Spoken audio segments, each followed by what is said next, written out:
Kita lanjut lagi nih Pak, tadi sempat menyinggung efisiensi. Kalau bicara tentang efisiensi atau mendengar efisiensi sepertinya hot topic ya Pak ya. Artinya apa-apa efisiensi, apa-apa efisiensi. Nah, pertanyaannya gimana nih Pak nasib Papua Selatan ke depannya nih Pak dengan adanya efisiensi? Mungkin tadi sempat singgung perjalanan dinas dikurangi, FGD pun juga akan dikurangi mungkin atau beberapa agenda-agenda yang bisa dikatakan menggunakan anggaran yang begitu banyak. Nah, tetapi kita juga menyadari bahwa pembangunan infrastruktur juga ini sesuatu yang sangat dirindukan ya oleh masyarakat Papua Selatan. Nah, dengan adanya efisiensi seperti apa langkah-langkah yang akan dilakukan Bapak Wakil dengan Pak Gubernur nantinya?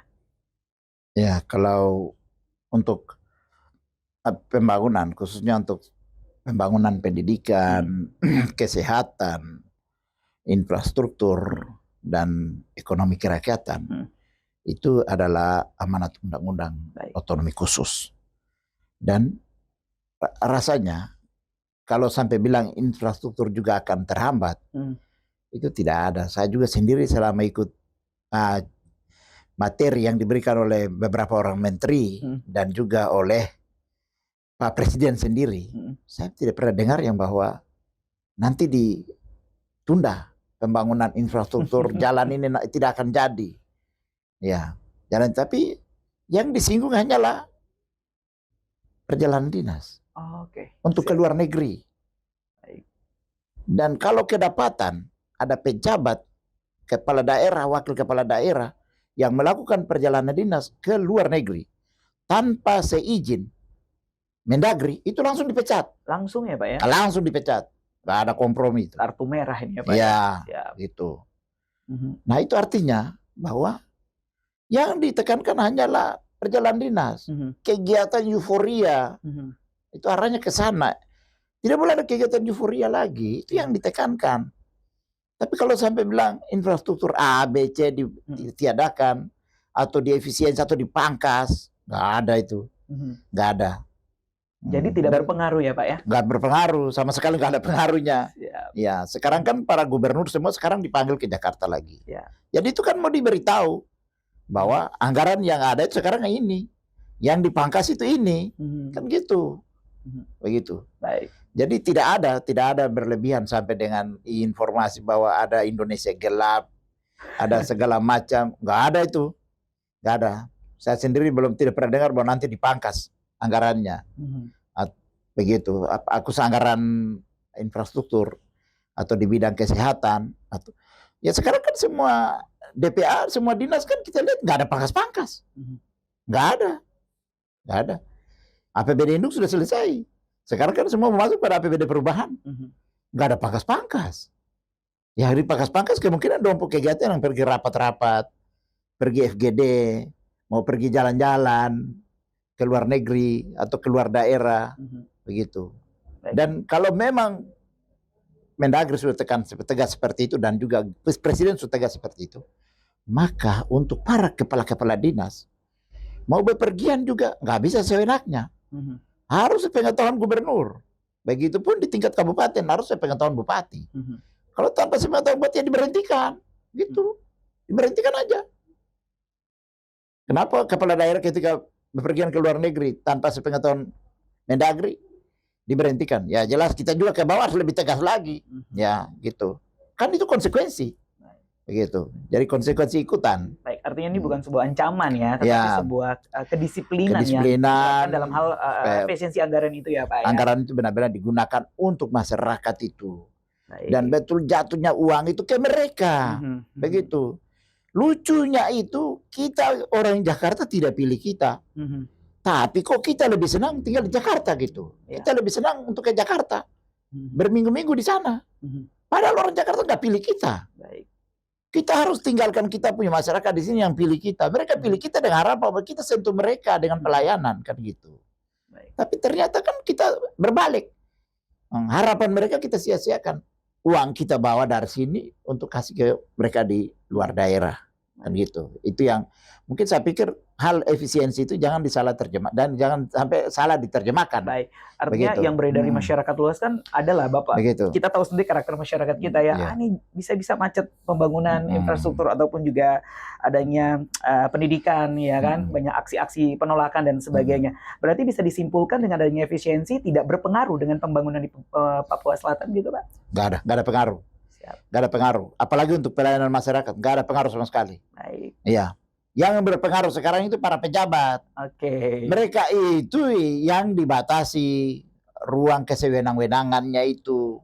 Baik. Artinya peluang-peluang untuk mencurinya itu yang dibatasi gitu. Efisiensi aktivitasnya ya, Iya, Pak ya. aktivitas atau kegiatan berlebihan, Ya. begitu. Atau mengada-ada, nggak boleh, begitu. Kegiatan-kegiatan yang bersifat diplomasi atau kegiatan-kegiatan yang bersifat rutinitas atau kegiatan-kegiatan yang bersifat euforia, ya itu yang harus ditiadakan. Apalagi untuk kekayaan, kepentingan diri sendiri, kepuasan diri sendiri nggak boleh lagi, nggak boleh.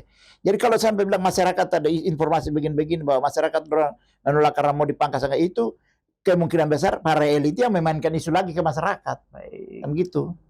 Padahal nggak ada sama sekali potong-potong dana segala macam dari dana pendidikan, dana ini nggak ada. Semua menteri memberikan persentase materi depan kita, gitu dong, tidak pernah singgung itu. Tidak pernah. Mereka hanya bilang kamu di daerah harus siap untuk cek rajin, tangkap peluang. Jakarta ada ingin ini, kamu cepat tangkap peluang dan harus rajin. Datang ke Jakarta jangan hanya datang, bawa dengan proposal. Kamu punya permohonan apa, bawa gitu. Dan kamu presentasikan, begitu. Jangan hanya datang pesir-pesir aja gitu. Baik, jadi dengan adanya efisiensi ya justru harus tetap optimisme ya Pak ya, dengan adanya pesimis dalam pembangunan. Meskipun memang ini tidak menjadi tantangan baru ya Pak ya, artinya kan kalau kita melihat kan Papua Selatan ini berbeda dengan provinsi lainnya, kita DOB ya Pak ya. Banyak kebutuhan-kebutuhan yang memang harus dilakukan dari segi koordinasi, operasional, ataupun juga kebutuhan pembangunan lainnya. Nah ini seperti apa nih Pak? Yang mungkin menurut Bapak dengan adanya provinsi baru ini, tetapi pembangunan pun juga harus cepat bila perlu mengejar provinsi-provinsi yang sudah terdahulu. Ya kalau lihat pembangunan untuk ke depan ini, saya rasa provinsi Papua Selatan akan lebih cepat. Ya. Akan lebih cepat. Karena masyarakatnya heterogen. Oke. Dan sangat humanis. Humanisnya. Sangat humanis. Dan mereka ini, masyarakat di sini sangat terbuka. Sangat terbuka.